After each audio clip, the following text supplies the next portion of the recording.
Assalamualaikum warahmatullahi wabarakatuh. Bismillahirrahmanirrahim. Alhamdulillahalamin wa bihi nasta'in ala umuri dunya waddin. Wassalatu wassalamu ala sayyidina Muhammadin sayyidil mursalin wa ala alihi wa sahbihi ajma'in. Subhanaka la ilma lana illa ma 'allamtana innaka antal alimul hakim. Wa qala ta'ala fil Qur'anil 'azim wa huwa asrul qailin a'udzu billahi minasyaitonir rajim bismillahirrahmanirrahim wa ta'kuluna at-turatsa aklan lamma wa tuhibbunal mala hubban jamma sadaqallahul 'azim. Bapak Ibu Saudara yang dirahmati Allah, alhamdulillah pada hari ini kita memasuki sesi kedua dari pembahasan kita tentang ilmu yang langka sekaligus agak rumit. Karena rumitnya agak payah orang kadang-kadang mau diajak mempelajari ini. Oleh karena itu saya apresiasi dan berbangga kepada kita semua yang sengaja mengambil tema ini ya. Kalau yang lalu kita sekilas membahas faraid atau hukum Quran Islam dalam versi fikih klasik, hari ini kita masuk sesi 2 yaitu hukum Quran Islam versi keindonesiaan. Nah, mungkin nanti di sana sini ada perbedaan, sambil lalu saja nanti kita lihat perbedaan itu.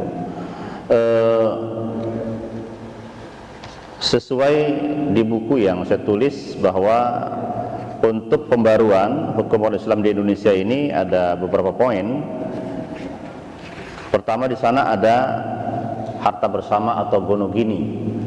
Harta bersama ini tidak kita kenal di luar Indonesia. Termasuk Malaysia ini tidak begitu mengenal harta serikat. Jadi harta masing-masing suami atau istri dimiliki dan dikuasai oleh masing-masing apakah suami atau istri. Nah, tapi di Indonesia kita mengenal harta gonogini, harta serikat, harta guna kaya, harta sepikul segendong. Nah, itu kan. Itu istilah-istilah yang cukup banyak di Indonesia berdasarkan tradisi atau daerah masing-masing. Lalu ini masuk ke dalam bagian dari pembahasan hukum waris, walaupun sebetulnya ini bukan dari bagian hukum waris, tapi ketika bicara hukum waris ini pasti dibicarakan. Artinya begitu dibagi waris pasti pertama ada nggak harta bersamanya gitu, harus dikeluarkan dulu. Nah, gitu maksudnya. Baru setelah itu nanti ada wasiat wajibah, ada ahli waris pengganti, ada pembagian waris ketika pewaris masih hidup, dan ada pembagian waris secara damai. Itu ada di hukum Quran Islam di Indonesia. Nah, kemudian ada wasiat dan hibah oleh pewaris kepada ahli waris, di mana hibah dan wasiat itu mengurangi hak kewarisan yang diterima oleh ahli waris. Gitu. Baik, pada saudara yang dirahmati Allah, untuk hari ini kita akan lanjutkan diskusi kita terkait dengan poin-poin yang saya sebutkan tadi, khusus mengenai hukum pewaris Islam di Indonesia. Sebelum kita masuk kepada apa yang saya sampaikan tadi, ini sekilas kita melihat pembaruan hukum waris Indonesia itu. Kita mulai dari asas hukum waris. Jadi ada 11 ini asas hukum waris di Indonesia ini, baik yang klasik maupun setelah adanya pembaruan. Ya, asas kematian itu pasti. Di fikih klasik juga tidak mungkin ada pembagian waris kalau tidak ada meninggal. Kira-kira begitu. Itu pasti. Yang sudah saya jelaskan kemarin, saya tidak ingat apa saya jelaskan atau belum ya. Asas kematian. Jadi mati ini dalam hukum waris ada 3 modelnya. Jadi ada model mati itu, ada juga model rupanya. Jadi bukan baju saja ada modelnya. Mati pun ada modelnya. Ada mati hakiki. Mati hakiki itu ya kita tahu kapan meninggalnya, ada jasadnya, bisa kita sholatkan, itu mati hakiki. Ada matinya itu mati hukmi, pergi ke luar negeri, bertahun-tahun ditunggu, tak jelas keberadaannya. Kebetulan berangkatnya dari Belawan pula, naik sampan pula ke Malaysia. Wah, kena badai tak tahu kita, tapi di Malaysia tidak dapat beritanya sampai, dari Belawan sudah berangkat, ditunggu sekian tahun, tidak tahu. Istri risau menunggu, mau ganti suami yang pertama tak jelas, bagaimana ini? Status masih status istri orang. Nah, dia lapor ke hakim, hakim bertanya, berapa lama dia tinggal? Sudah 4 tahun Pak Hakim. Ada berita? Tidak ada Pak Hakim berita. Ada tanda-tanda bahwa dia sudah meninggal dunia? Kelihatannya ada Pak Hakim. Apa tandanya? Sampan yang dipakainya kemudian berangkat itu terapung-apung, orang tak ada lagi. Wah, berarti sudah dimakan ikan hiu itu, kira-kira gitulah. Nah, kata Pak Hakim, suamimu sudah meninggal, tokok palu, itu mati hukmi, ya, mati secara hukum, ketok palu. Nah, ada mati takdiri namanya. Mati takdiri itu yaitu dia takdirkan dia hidup walaupun walaupun dia lahir dalam keadaan meninggal. Mati takdir ini kasusnya hanya satu, yaitu ada seseorang perempuan hamil tua, lalu perempuan yang hamil ini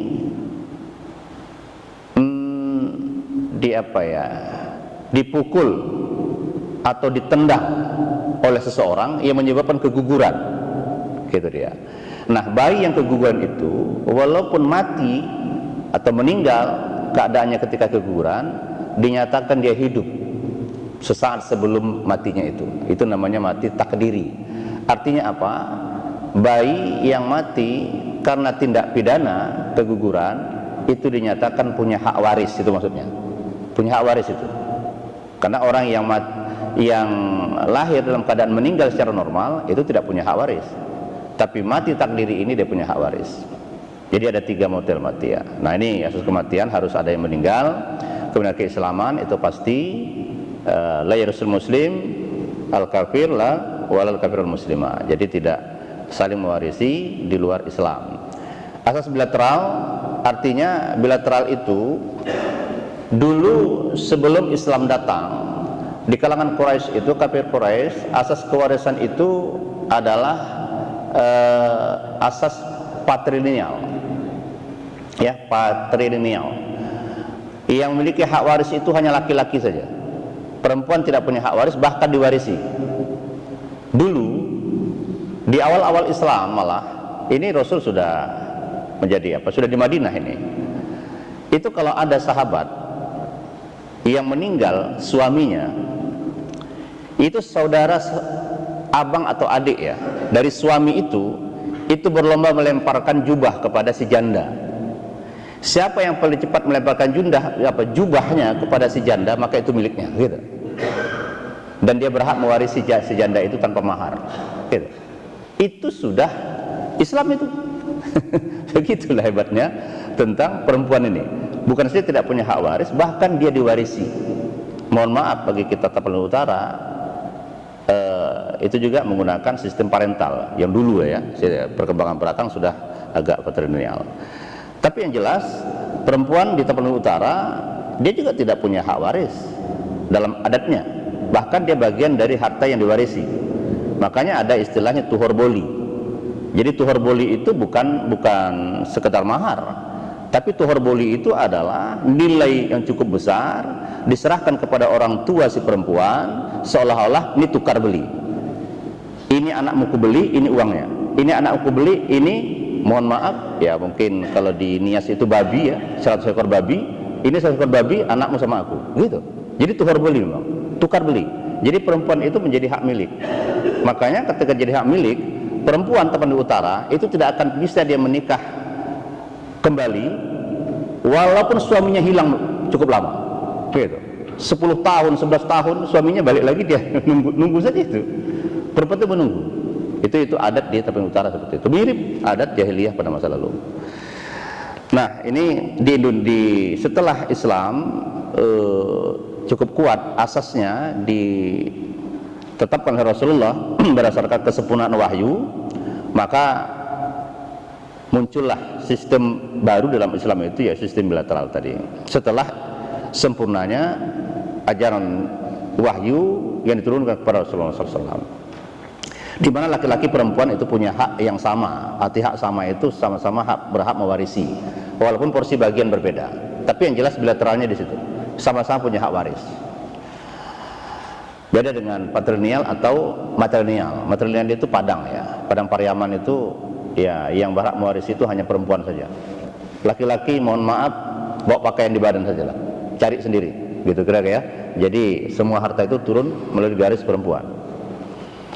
Nah, di Islam tidak bilateral. Baru ajaz ijbari itu artinya bahwa kewarisan itu adalah hak yang diterima tanpa transaksi. Itu maksud ajaz ijbari itu. Jadi kalau dijual beli ada akad, wasiat ada akad, wakaf ada akad, hibah ada akad, kan gitu kan. Tapi warisan tidak ada akad. Itu disebut asas ijbari. Begitu seorang meninggal dunia, maka ahli warisnya secara otomatis dapat harta waris, gitu. Itu nama asas ijbari. Asas individual ini artinya asas di mana ahli waris berhak menerima harta waris berdasarkan individu masing-masing, bukan kolektif. Makanya dalam hukum waris Islam, masing-masing orang berhak memaksakan haknya. Misalnya baru-baru ini ada mengadu ke saya dari Amplas, ya, tempat tidak saya jelaskan secara detail, menjaga apa namanya, ya, hak-hak etika mereka gitu. Di Amplas datang kepada saya, mereka ini sudah meninggal satu, ya, yang datang ketika itu ada 4, 5 semua. Oh ya, 5 semua, datang 4. Itu si kakaan berdua tidak mau menjual harta itu. Tapi si adik laki-laki ini karena baru di PHK, dia butuh uang, dia butuh harta, maka dia berhak untuk menuntut haknya dan harus diberikan, gitu. Tidak bisa saudara-saudarinya menahan haknya itu. Itu namanya asas individual. Jadi berhak dimiliki oleh masing-masing orang. Asas keadilan berimbang, adil berimbang itu artinya laki perempuan dapat, tapi tentu berimbang dengan hak dan tanggung jawab. Kemudian ada asas ahli waris langsung dan ahli waris pengganti. Nah, ini pembaruan di Indonesia, ya, bahwa di Indonesia itu ada asas ahli waris pengganti yang sudah kita sampaikan sekilas yang lalu, bahwa anak yang meninggal mendahului ayahnya. Kalau ayahnya meninggal, maka hak kewarisan anak itu bisa jatuh ke cucu, gitu, ya. Jadi itu harus pengganti. Di Indonesia ada. Kalau di tempat lain di luar Indonesia tidak ada. Jadi misalnya seperti ini, ada seseorang memiliki 3 orang anak,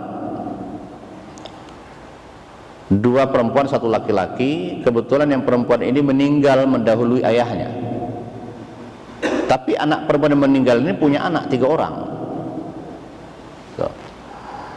Ini ketika nanti ayahnya meninggal, si cucu itu tidak akan dapat harta apapun menurut fikih klasik, karena hak kewarisannya terhalang oleh pamannya yang hidup lebih lama. Karena tadi 3 anak, ya, 1 laki-laki, 2 perempuan. Anak perempuan 1 orang meninggal duluan, baru sebulan kemudian ayahnya meninggal. Harta waris sepenuhnya diterima oleh 1 anak laki-laki dan 1 anak perempuan, dibagi 2/1. 1/3 anak perempuan, 2/3 anak laki-laki. Selesai. Cucu tidak dapat. Mengapa? Terhalang oleh paman. Nah, cucu mendapat musibah 2 kali. Di mana musibah 2 kalinya? Pertama, dia dapat musibah, ibunya meninggal, dia sedih. Lalu setelah itu kakeknya meninggal, yang selama ini melindunginya, dia sedih lagi. Lebih sedih, dia tidak dapat harta kakeknya, gara-gara terhalang oleh pamannya. Nah, inilah yang dibela oleh ahli waris pengganti ini, bahwa cucu bisa berhak mendapat warisan, tapi tidak sebesar tapi besar warisannya hanya sebesar bagian terkecil dari orang-orang yang sederajat dengan orang tuanya. Ini kebetulan perempuan, ya, maka bagiannya tentu sederajat bagian dari bibinya. Kalau ayahnya yang meninggal tadi, misalnya kita 3 anak perempuan, 3 orang anak, 1 laki-laki 2 perempuan, yang meninggal laki-laki, maka nanti si cucu menerima bagian yang sama dengan bagian bibinya, bukan bagian ayahnya diterima, gitu. Jadi itu ada di Indonesia. Asas wajibah, bahwa di Indonesia itu ada asas wasiat wajibah. Wasiat wajibah Indonesia ini beda dengan wasiat wajibah yang ada di luar negeri. Di negara-negara Islam adakah wasiat wajibah? Ada. Tapi beda dengan wasiat wajibah Indonesia. Seulangin, wasiat wajibah Indonesia itu berlaku antara hubungan orang tua angkat dengan anak angkat, atau anak angkat dengan orang tua angkat, sebaliknya. Kalau wasiat wajibah di luar negeri itu tadi versi ahli waris pengganti, nah gitu dia. Jadi ahli waris pengganti di Indonesia itu wasiat wajibah yang ada di Pakistan, wasiat wajibah yang ada di Mesir. Itu dia. Wasiat wajibah yang ada di Indonesia itu tidak ada di luar negeri, antar hubungan angkat. Jadi tidak ada hubungan wasiat wajibah antara anak angkat dan orang tua angkat, atau sebaliknya di luar negeri. Ini hanya ada di Indonesia. Nah, baik, nanti kita lanjutkan. Baru asas egaliter. Ya, egaliter tadi ya hampir sama dengan asas bilateral ya, asas keseimbangan. Baru asas retroaktif terbatas. Ini juga hanya ada di Indonesia. Asas retroaktif terbatas ini begini.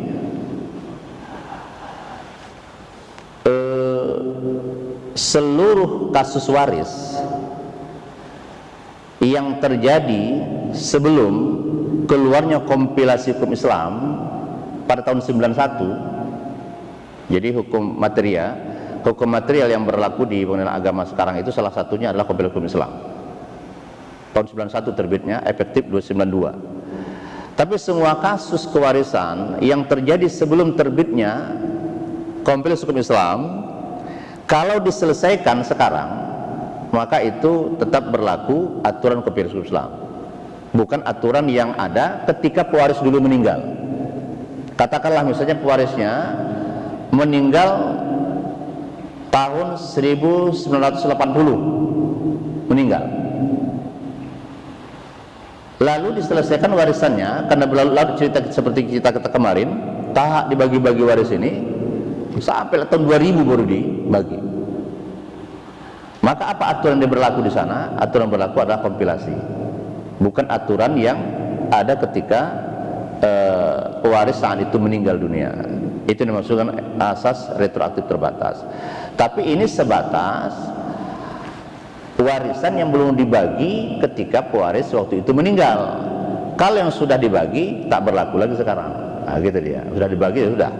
Tapi yang belum dibagi maka berlaku hukum kewarisan yang ada pada saat sekarang dia membagi harta waris itu. Itu maksud asas retroaktif terbatas.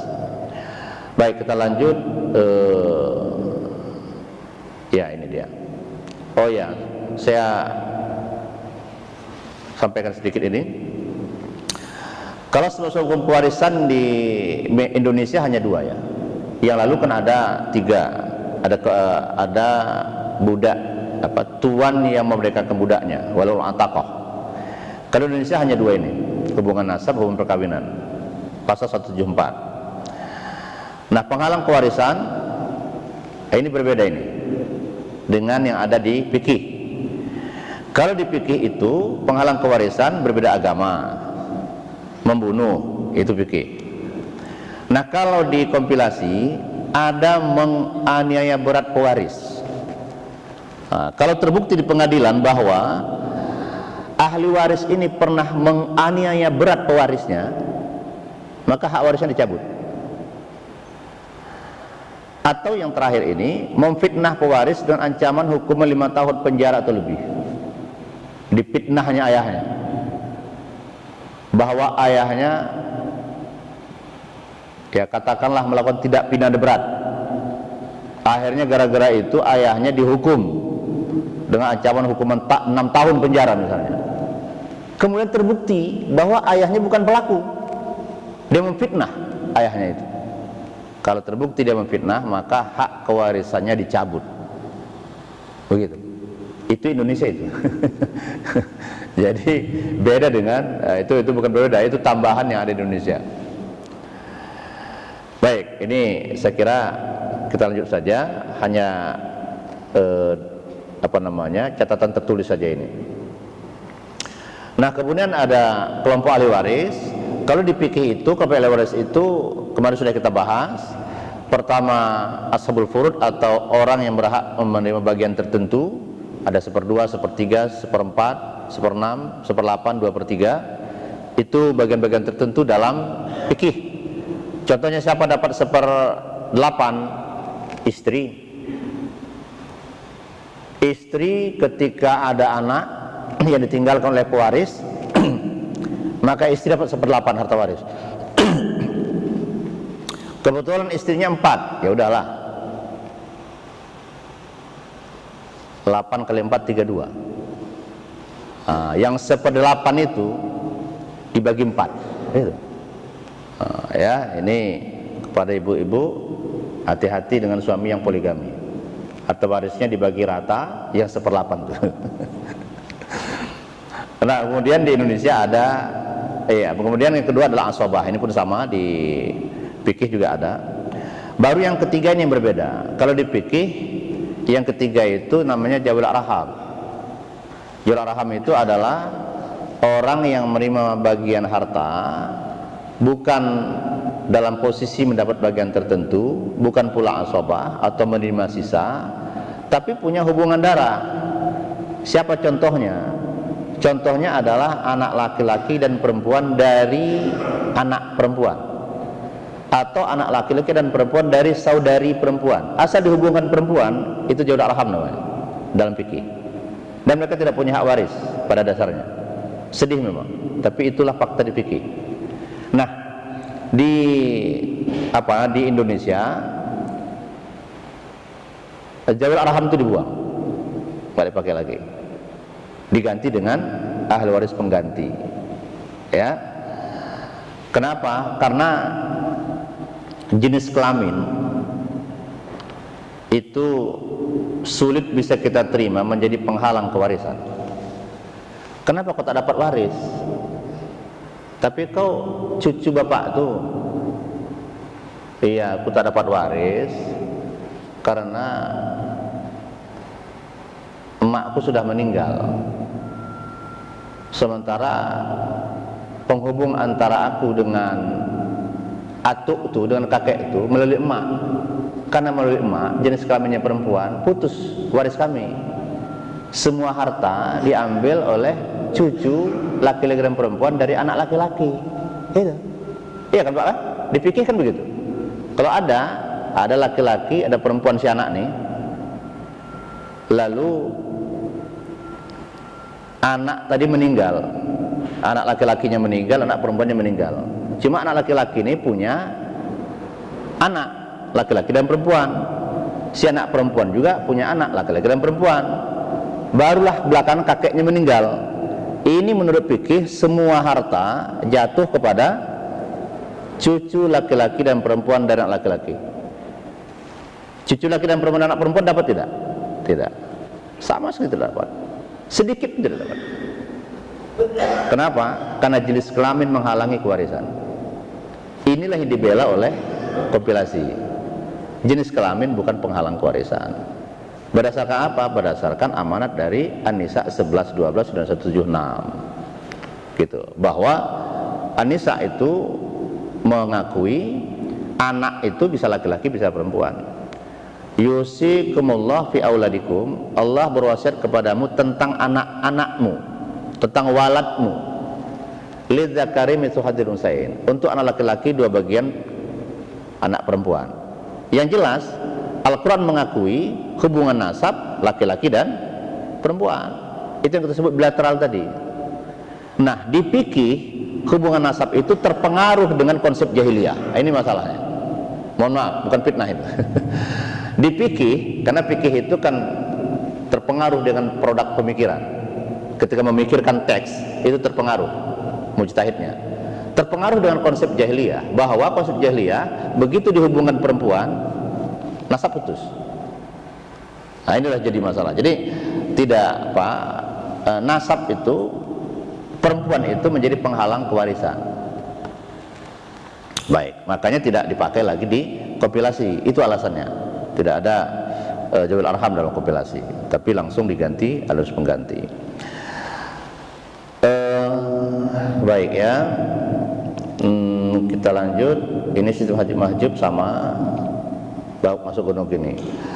Harta bersama atau Gunung Gini itu tidak dikenal di luar Indonesia, hanya di Indonesia. Harta bersama ini artinya begini: kalau ada orang melapor ke kita tentang pembagian waris, itu kewajiban pembagi waris sebelum harta dibagi kepada ahli waris kan dikeluarkan dulu hak-hak yang melekat pada harta waris.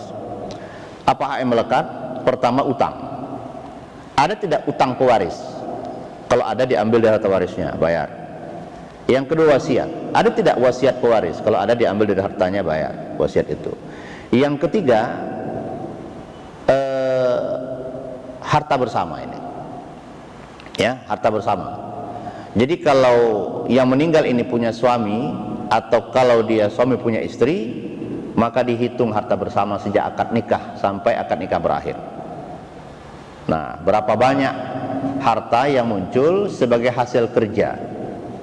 Kalau kita ini pegawai negeri, nah, dihitunglah itu dari mulai gaji pokoknya, kira-kira begitulah ya.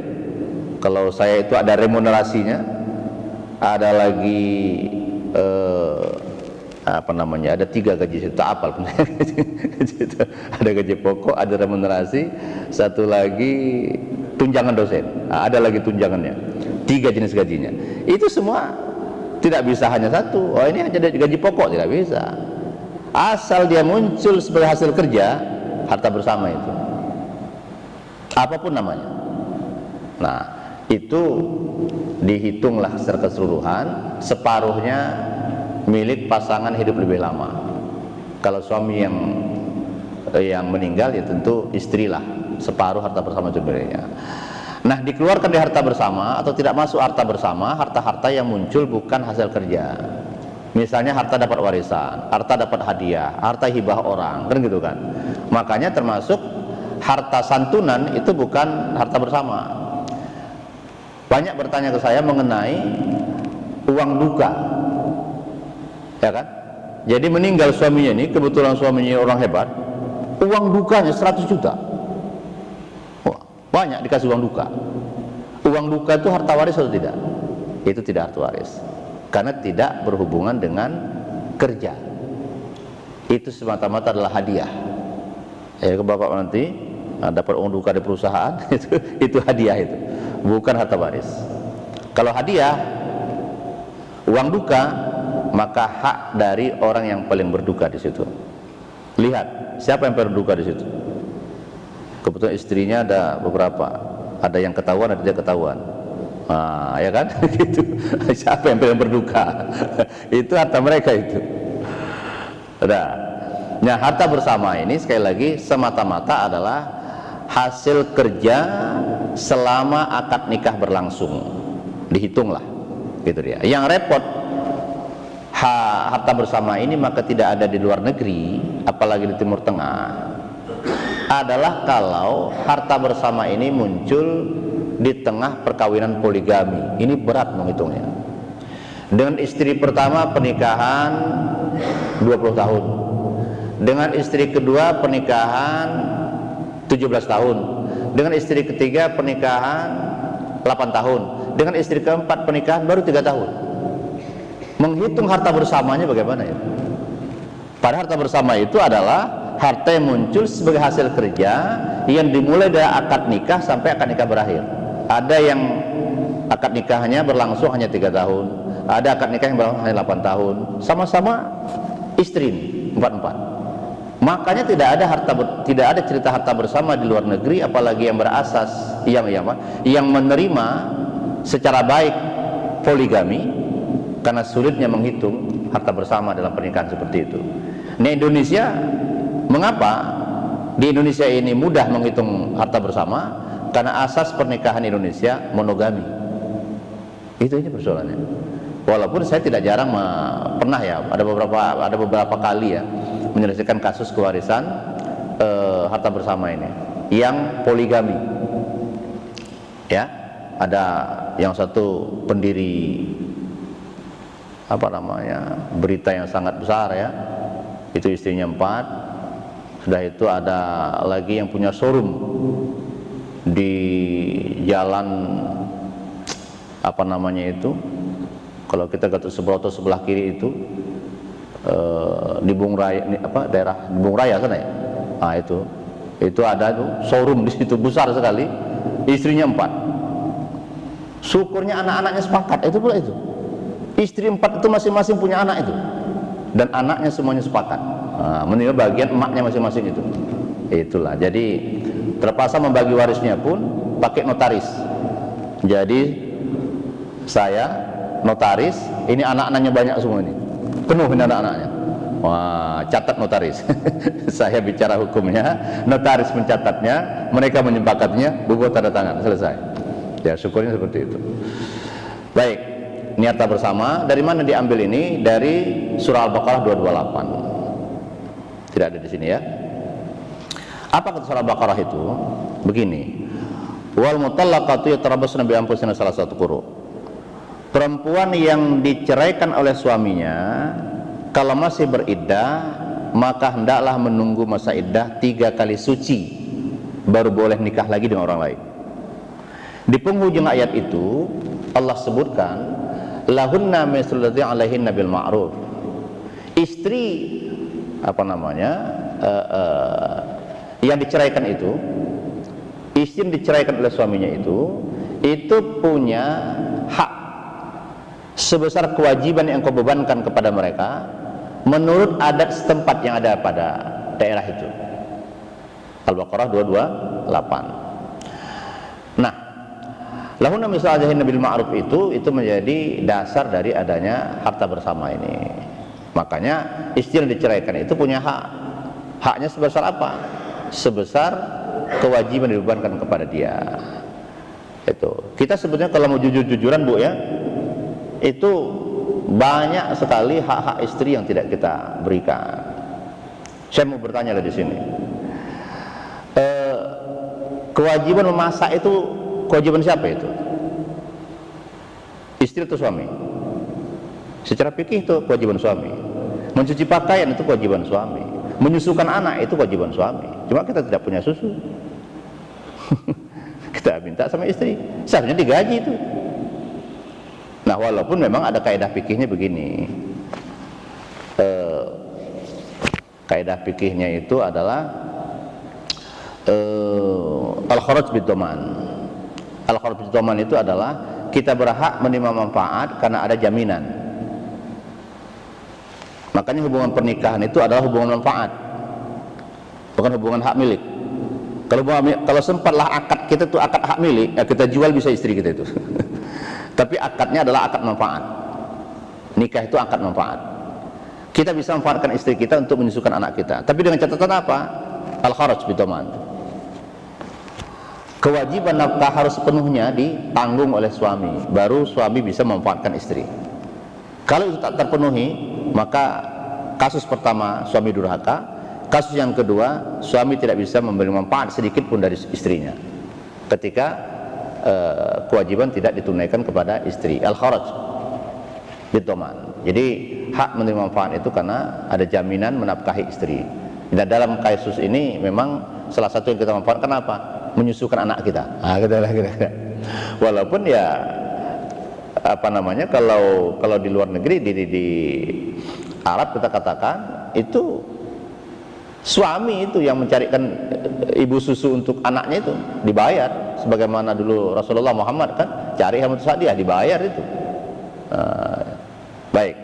Jadi gara-gara hal-hal seperti ini banyak hak-hak istri juga yang tidak terpenuhi.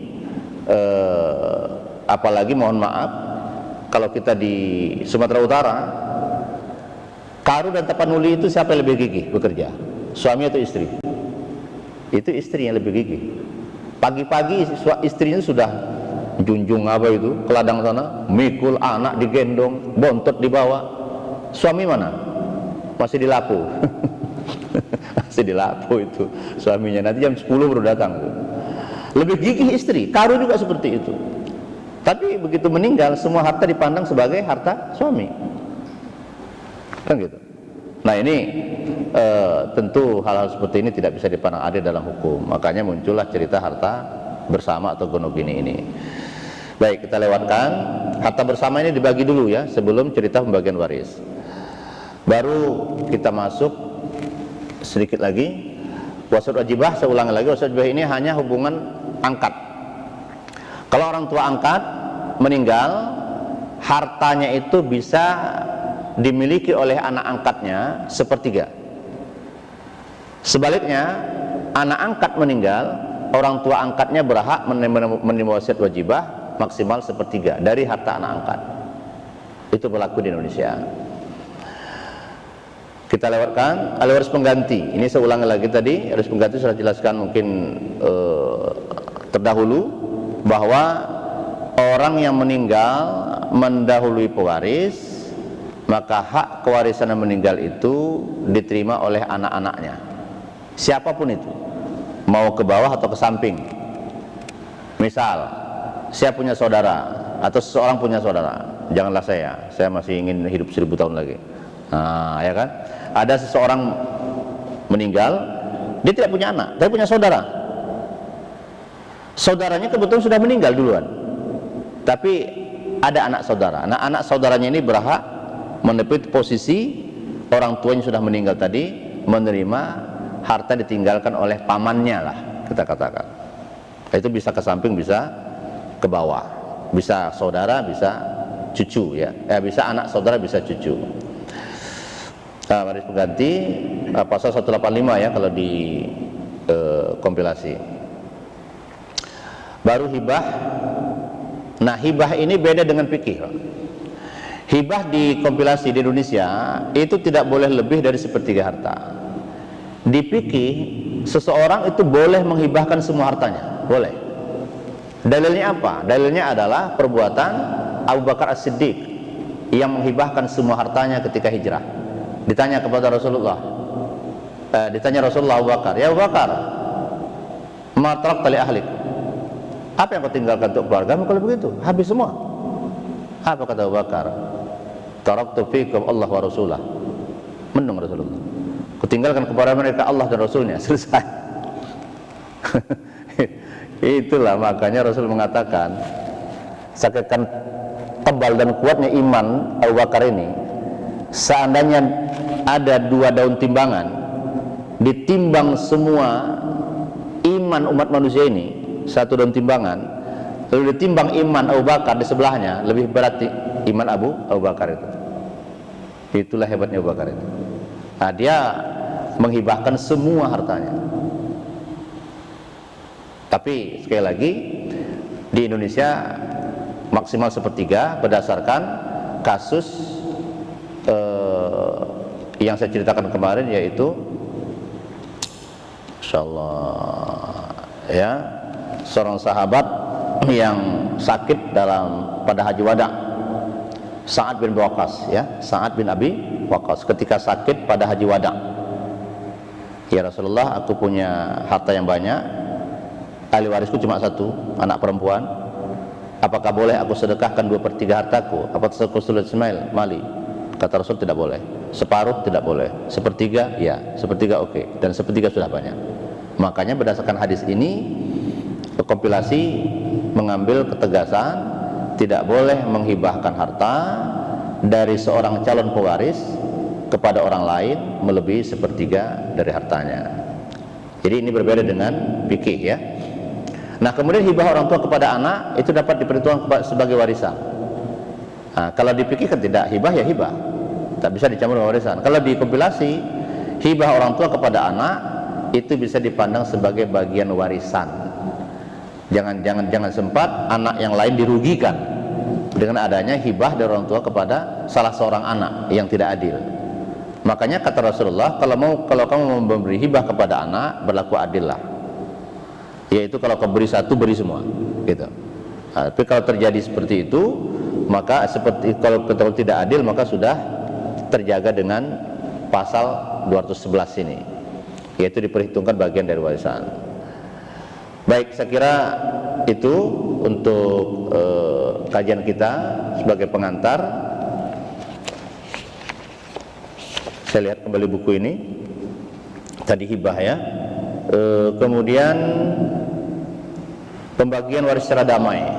Ini saya ulangi lagi, pembagian waris secara damai itu boleh dengan catatan sebelum perdamaian itu masing-masing ahli waris sudah mengetahui terlebih dahulu haknya menurut hukum faraid. Baru setelah itu bagi rata silahkanlah. Yang penting tahu dulu haknya berapa.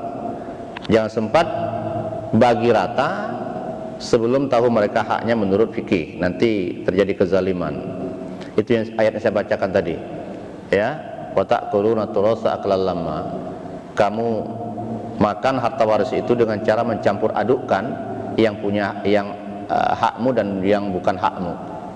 Wa tuhibbunal mala hubban jamma. Setelah itu kamu sangat mencintai harta waris itu dengan cinta yang sangat tinggi, sehingga kamu zalimi harta ahli waris yang lain. Itu sindiran Al-Quran lah ya. Baik, saya kira itu saja untuk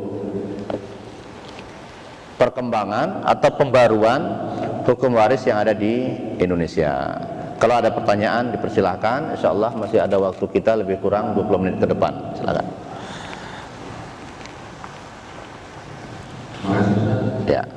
Itu ada pertanyaan minggu lalu Ustaz. Ya. Ya. Bagaimana jika istri bekerja, namun suami bekerja dengan penghasilan lebih sedikit dari istri? Kemudian harta atas nama istri dan suami meninggal dunia, bagaimana status harta suami? Ya.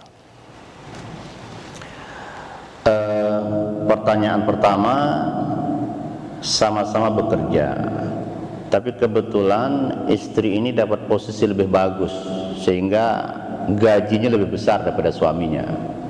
Tak jarang terjadi, mohon maaf, tanpa bermaksud merendahkan profesi seseorang, istrinya pegawai swasta dengan gaji hebat, suami supir angkot, kan gitu. Gitu dia, yang tak menentu, kira-kira begitulah. Nah, apakah ketika nanti salah satu meninggal, katakanlah istri meninggal dunia, harta peninggalan istri sebagai hasil kerja itu juga dibagi dua? Ya, jawabannya iya. Seluruh harta yang muncul sebagai hasil kerja dari pihak manapun, apakah dari pihak suami atau dari pihak istri, itu semuanya diperhitungkan sebagai harta bersama yang harus dibagi dua untuk pasangan yang hidup lebih lama. Nah, ini bisa kita telusuri pada dalam buku Kompilasi Hukum Islam itu, bagian umum di huruf F. Jadi bagian umum huruf F Kompilasi Hukum Islam itu disebutkan bahwa harta yang muncul sebagai hasil kerja adalah harta bersama walaupun terdaftar atas nama siapapun. Itu termasuk pertanyaan kedua. Terdaftar atas nama siapapun itu tidak dipedulikan. Semua asal di hasil kerja, terbukti hasil kerja, mau terdaftar atas nama suami, mau terdaftar atas nama istri, atau terdaftar atas nama berdua, semua hasil kerja. Semua harta bersama. Jadi tanpa mempedulikan pendaftaran. Nah, itu dia. Selanjutnya Ustaz, bagaimana kalau ahli waris berhutang kepada waris, kemudian hutang tersebut dibayarkan dengan sedekah atas nama almarhum? Ya. Ini ahli waris cerdas nih. Cerdas tapi apa namanya? Ngakal-ngakali gitu. Cerdas ngakal-ngakali. Dia punya utang kepada pewaris, ahli waris ini. Katakanlah dia punya utang sama emaknya. Utang sama emaknya ini 50 juta, misal ya. Ketika emaknya masih hidup, utang dia 50 juta untuk nambah beli kendaraan. Lalu emaknya meninggal sebelum utang belum dibayar. Dia bilang gini, udahlah 50 juta ini aku sedekah, ya, sedekah untuk membayar utangku. Pak Najir, ini Pak Najir ya, wakaf 50 juta. Wakaf ini Pak Najir atas emakku. Sah tidak itu membayar utang? Tidak sah. Sah itu. Bedakan antara akad utang piutang dengan akad wakaf. Mohon maaf, kalau kamu buat baik kepada orang tuamu, tak ngakali. Jangan kau akali, itu ngakali namanya. Utang itu, utang yang harus kau bayar kepada makmu tadi, itu adalah harta waris yang ditinggalkan makmu, merupakan harta waris yang menjadi hak para ahli waris. 50 juta itu hak ahli waris melekat di situ. Kan ketika ibumu meninggal, utang itu kan perlu kau bayar. Itu kan harta dia. Kan gitu kan. Nah, harta dia itu harta waris. Maka melekatlah hak semua ahli waris di situ. Tidak sah pembayaran utang itu kalau dengan cara mewakafkan atas nama pewaris tadi. Pak Najir, aku punya utang sama aku dulu, Pak Najir. Saya ulang nih supaya paham betul ini. Pak Najir, aku punya utang sama aku dulu, Pak Najir. 50 juta. Nah, sekarang sudah punya harta, Pak Najir, cuma mak udah meninggal. Jadi sekarang Pak Najir, kuwakafkan saya 50 juta ini atas nama aku. Tidak sah pembayaran utang seperti itu. Kalau mau baik orang tua, cari harta yang lain, wakafkan atas nama orang tua. Apakah sampai? Sampai. Kalau itu sampai. Kalau cerita wakaf orang anak kepada wakaf anak diniatkan untuk orang tua, ya sampai. Itu hadis Rasulullah jelas seperti itu, ya. Oke. Berikutnya, bagaimana jika harta yang diwariskan, misal rumah, oleh pewaris merupakan hasil kontribusi besar dari ahli waris perempuan? Bagaimana pembagian sebaiknya? Belum jelas ya. Coba ulangin. Bagaimana jika harta yang diwariskan itu, misal rumah, oleh pewaris merupakan hasil kontribusi besar dari ahli waris perempuan? Bagaimana pembagian sebaiknya? Ahli waris ada laki-laki dan kurang berkontribusi terhadap harta waris itu. Bolehkah anak perempuan tersebut meminta bagi rata bukan bagian warisan sebenarnya? Ya, baik. Ya, makanya satu hal yang harus betul-betul kita perhatikan dalam hukum itu adalah akad. Akad itu sangat penting itu. Gini dia, kalaupun tidak jelas akadnya, tapi bisa ditelusuri dari maksud akad. Si anak melihat rumah orang tua ini kok menyedihkan kali ya, sementara dia punya harta yang dulunya tepas, mungkin papan dengan semen seadanya. Si anak kaya, wah tidak mungkinlah orang tuaku seperti ini. Di keramiknya lah rumah itu, yang tadi papan diganti jadi beton, kan gitu kan. Nah, dibangunkannya lah. Nah, ketika dia membangun itu harus dilihat indikasinya. Kalaupun tidak bisa tertulis ada akadnya, indikasinya apa? Apakah itu hibah kepada orang tua? Kan begitu ya, harus jelas ini. Makanya kalau tidak jelas dia, ini yang jadi pemicu masalah itu. Harus jelas dia. Kalaupun tak ada tertulis, lihat indikasinya. Kalau indikasinya ternyata adalah hibah untuk orang tuanya, supaya orang tuanya nyaman di rumah ini, maka itu jadi milik orang tua. Tak bisa lagi berhak itu untuk dituntut sebagai hak milik, tidak bisa. Itu. Saya ulangi lagi, kalaupun tak ada akadnya, dilihat indikasinya, gitu dia. Karena begini, dalam kajian akad, al-ibrah fil uqud lil maqasid wal ma'ani, lali al-fath wal bani. Yang dipandang hukum dalam sebuah akad itu bukan teks akad, bukan tulisan akad, tapi yang dipandang itu adalah maksud-maksud akad. Contoh seperti ini, kita biasa jual beli gula ini misalnya. Bang, gula 1000. Bang, gula sekilo. Kata pemilik gede, nah ini gulamu. Ya bang, uangnya di atas kaleng. Pertanyaannya, ada tidak akad jual beli di situ?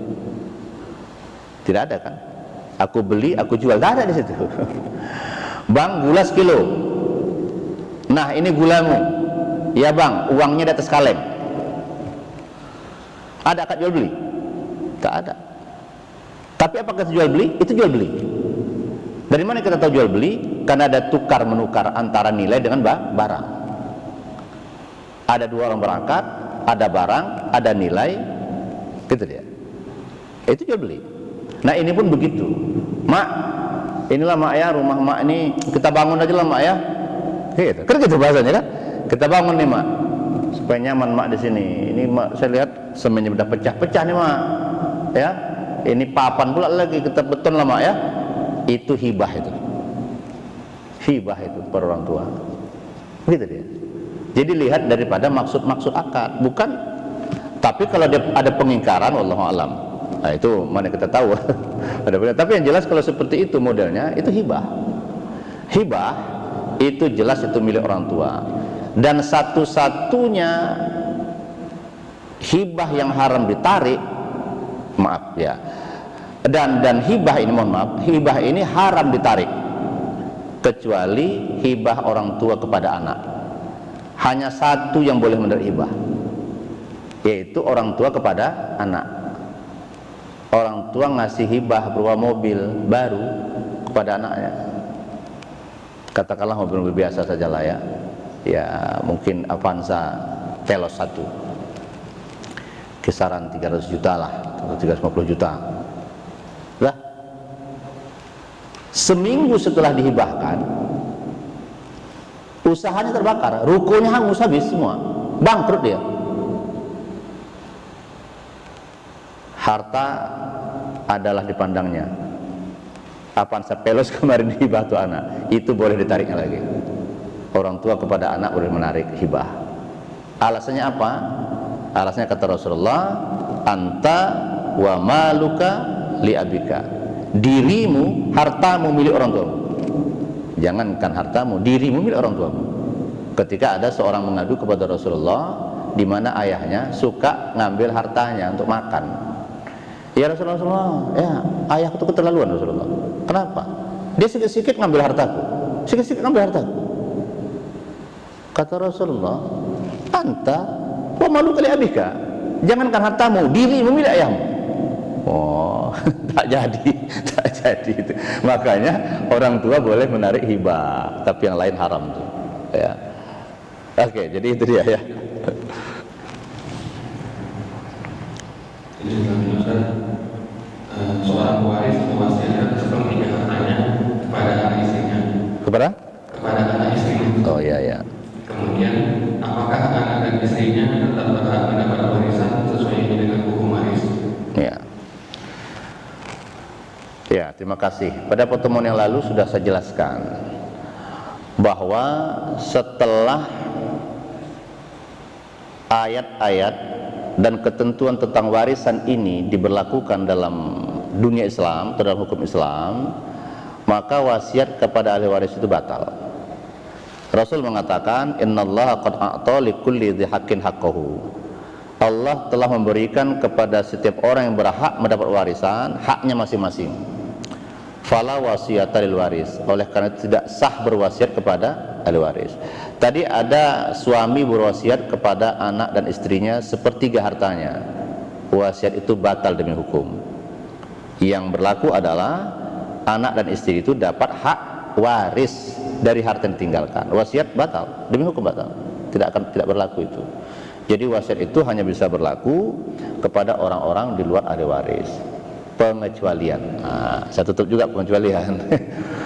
Pengecualian dalam fikih, terutama ya di 4 mazhab itu nampaknya sepakat, kecuali kalau wasiat itu disetujui oleh semua ahli waris. Nah itu baru. Nah, misalnya gini, suami berwasiat kepada anak istrinya sepertiga harta. Ada satu orang anak tak setuju, belakang hari itu batal, tak bisa dijalankan itu. Tapi kalau semua setuju, udahlah ya mak ya, ini wasiat ini untuk mak ini, kami sepakat ini dah. Tapi untuk kau enggak lah, ya, untuk anak kita sama-sama anak, yang berlaku untuk mak, misalnya gitu. Tanda tangan semua setuju oleh waris, itu bisa sah wasiat itu. Tapi dengan catatan sekali lagi merupakan kesepakatan persetujuan dari seluruh ahli waris. Ada satu saja tidak setuju, maka wasiat itu tidak bisa dilaksanakan, batal itu wasiat itu. Walaupun saya ulangi lagi, hukum asalnya wasiat itu batal, tapi bisa sah kalau persetujuan semua ahli waris. Itu ya. Oke. Ya. Ada lagi? Ya. Yang langsung. Ya, boleh. Sangat boleh. Assalamualaikum. Waalaikumsalam. Ustaz, saya bertanya masalah hibah, Ustaz. Iya. Kita menghibahkan harta kita kepada anak kita dengan secara adil dan sama ukurannya, Ustaz. Sementara anak itu ada yang masih SMP, SMA, dan sudah kuliah. Nah, saya hibahkan harta itu bentuknya buku usaha satu. Tapi ada bahasa jika ya, Ustaz. Jika engkau sudah menikah, apakah itu dibenarkan, Ustaz? Oh, baik. Kalau dibenarkan jika Tuh. engkau sudah menikah, nah, sekarang satu sudah menikah, Ustaz. Nah, satu sudah punya dia. Ya. Nah, bahasa jika itu apakah dibenarkan atau tidak, Ustaz? Terima kasih, Ustaz. Ya.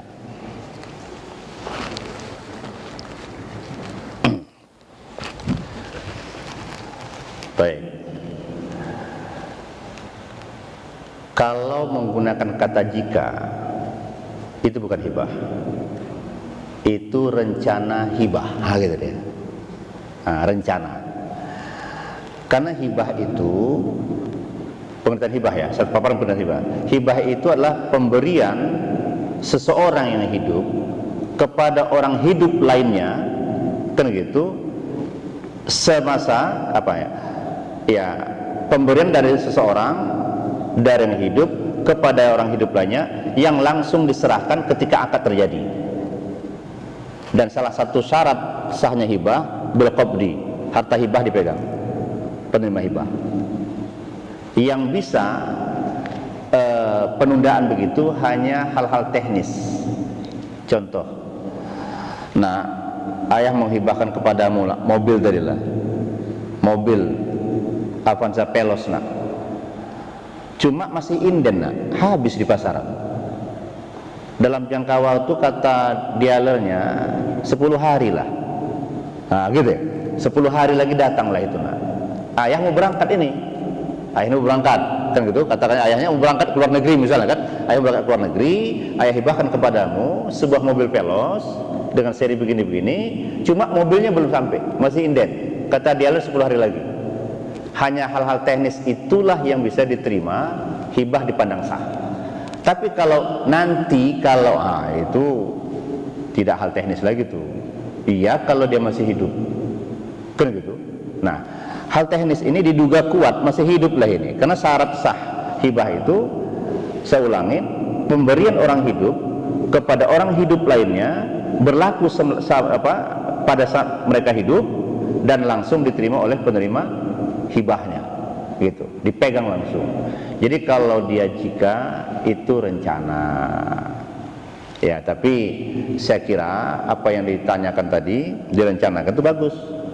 Bagusnya begini, pengalaman ini ya, pengalaman. Ada bagus sebetulnya hibah ini, sehingga begitu dia meninggal, tinggal sedikit harta itu, tak banyak peluang itu berkelahi, udah dikasih semua. Ini rumah satu-satu rumah satu-satu. Akhirnya hanya tinggal satu rumah lah. Mana rumah yang ditempati orang tua itulah lagi yang tinggal. Lainnya tidak ada lagi. Ada sisi positifnya memang. Ini pengalaman ya. Dari sisi pengalaman saya di lapangan, ada positifnya hibah itu mengurangi potensi pertengkaran. Karena harta sudah habis dibagi-bagi kepada mereka ini. Apa yang bukan tutut? Harta yang cuma tinggal ini. Gitu dia. Ada sisi positifnya ada. Gitu. Tapi kalau ditanyakan apa itu hibah itu bukan hibah, ya. Tapi rencana hibah, ya. Itu dia. Baik, itu aja. Selanjutnya, untuk hibah orang tua kepada anak, Komprehensif Buku Pasal 211, bila mana diperhitungkan, apakah sifatnya wajib diperhitungkan? Berapa besarnya yang diperhitungkan? Ya. Kita lihat dulu teks hibah tadi. Di situ bahasanya hibah dari orang tua kepada anaknya dapat diperhitungkan. Kata dapat itu bisa iya, bisa tidak. Gini. kalau semua ahli waris sepakat itu tidak diperhitungkan, kira-kira perlu diperhitungkan tidak? Kata semua ahli waris, udahlah, yang sudah dihibahkan ayah itu sama kau udahlah, itu tak kita hitung itu. Kata ahli waris semua, ya udah. Tapi kalau kata ahli waris, enak kali kau sudah dapat itu, yang ini mau lagi, udah, yang itu kita hitung. Tinggal lagi berapa kurangnya nanti ditambah dari harta waris. Nah, gitu dia. Jadi itulah bahasa dapat itu. Tidak ada kewajiban bahwa itu diperhitungkan sebagai harta waris. Tetapi kalau ada satu orang saja tidak setuju, itu dijadikan sebagai hibah lepas, terlepas dari perhitungan waris, wajib dihitung bagian waris. Kalau dia tak setuju, gitu dia maksudnya itu. Baik, itu ya. Mungkin begitu dijelaskan dulu. Pertanyaan pertama itu, bagaimana waris untuk yang baru hamil kurang dari 4 bulan? Kemudian yang kedua, bagaimana waris bagi keluarga yang beda agama atau murtad? Kemudian yang ketiga, bagaimana hak waris bagi anak durhaka? Ya. Baik. Yang pertama, bagaimana hak waris anak dalam kandungan yang kurang dari 4 bulan? Asal bisa dibuktikan bahwa istri itu hamil, salah satu buktinya terlambat bulan dia, kira-kira begitu, maka sudah bisa diperhitungkan anak itu sebagai ahli waris. Dan anak dalam kandungan walaupun hasil USG perempuan, tapi tetap kita sisihkan dia bagian laki-laki. Kadang-kadang hasil USG itu pun menipu. Ya kemarin USG-nya perempuan, ini kok laki-laki larinya gitu. Tetap disisihkan bagian laki-laki. Mengapa? Karena kalau sempat disisihkan bagian perempuan, ternyata laki-laki menarik dari ahli waris yang lain sudah mendapat itu, tak akan bisa lagi tuh, tak akan bisa diharap lagi tuh. Aduh, salah bagi kemarin. Kenapa rupanya? Ternyata laki-laki. Jadi gimana? Ya balikkanlah kita. Oh, jangan harap itu membalikkan. Maka wajib kandungan itu diperhitungkan bagian laki-laki, bagian terbanyak. Kalaupun nanti ternyata perempuan, kalau nerima ulang, wah masing-masing nunggu itu. Nunggu itu. Tapi kalau menarik, jangan harap itu, ya, tak akan ada itu. Ini pengalaman sebetulnya ini. Barang itu kalau menariknya, makanya diperhitungkan laki-laki tanpa memperhitungkan apakah sebulan, 2 bulan kandungan. Pokoknya asal secara medis atau katakanlah asal bisa dibuktikan bahwa dia hamil, wajib disisihkan bagian ahli waris dalam kandungan. Dan dinyatakan dan disisihkan itu bagian laki-laki. Satu. Yang kedua tadi, lupa saya. Waris bagi keluarga yang beda agama. Iya. Kalau kewarisan ahli waris beda agama itu dalam hubungan waris tidak ada. Tapi bisa kita tempuh melalui wasiat wajibah tadi yang berlaku di Mesir, Pakistan. Itu diberlakukan. Jadi antara pewaris dengan ahli waris ini berbeda agama. Si anak misalnya murtad, anak ini tetap dapat harta ayahnya melalui wasiat, gitu dia, wasiat wajibah. Nah, jadi dia bukan hubungan waris, tapi hubungan wasiat wajibah. Yang beda dengan Indonesia. Indonesia wasiat wajibahnya hubungan pengangkatan.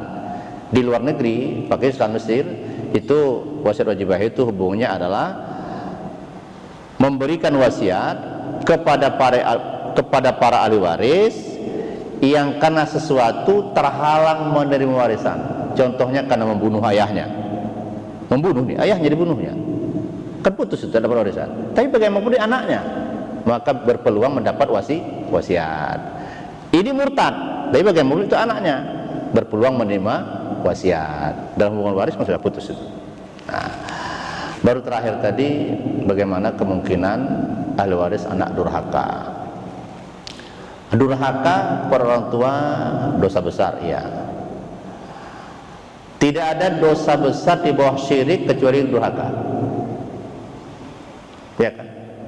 Dosa besar pertama kan syirik. Di bawah syirik itu langsung durhaka itu. Durhaka kepada orang tua. Bukan meninggalkan sholat lima waktu terus menerus, enggak. Dosa besar berikutnya adalah durhaka kepada orang tua. Begitu luar biasanya dosa durhaka ini, tapi tetap yang namanya durhaka bukan penghalang warisan. Tidak masuk penghalang warisan. Tetap dia berhak menerima warisan, karena penghalang warisan itu kita sebutkan tadi hanya 3 atau 4 kalau kita masukkan versi Indonesia, yaitu penghalang warisan itu karena membunuh, karena berbeda agama, karena budak, kemudian karena memfitnah. Itu tadi kalau dikompilasi. Tidak ada karena apa namanya durhaka gitu ya. Nah, tapi kalau dia memfitnah orang tuanya sampai ancaman hukuman berat, itu baru masuk. Walaupun memang bisa masuk kategori durhaka juga nih, karena anak durhaka lah maka dipitnahnya gitu. Anak durhaka lah maka dipitnahnya itu. Ya bisa saja masuk. Tapi dalam teks perundang-undangan kita tidak bisa memasukkan anak durhaka ini sebagai penghalang kewarisan, karena durhaka itu tidak punya indikator-indikator tetap. Kalau memfitnah kan jelas, dipitnah dengan ancaman hukum 5 tahun, kan jelas dia mudah melacak hukumnya. Kalau durhaka susah, itu indikatornya apa durhaka ini kan itu. Jadi nanti dia mencibir orang tuanya, anak durhaka, udah masuk juga anak durhaka kan gitu. Jadi sulit dia masuk dalam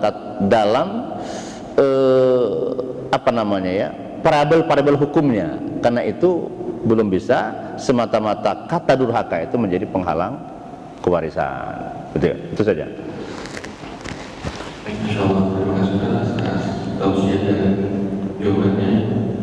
Demikian kita cukupkan tausiah pada siang hari ini. Semoga apa yang disampaikan tadi dapat bermanfaat dan dapat kita implementasikan dalam kehidupan sehari-hari. Sebelum kita tutup, adalah kita tutup dengan doa kafaratul majelis. Subhanallahumma wa bihamdihi, asyhadu an la ilaha illa anta, wassalamualaikum warahmatullahi wabarakatuh. Waalaikumsalam warahmatullahi wabarakatuh.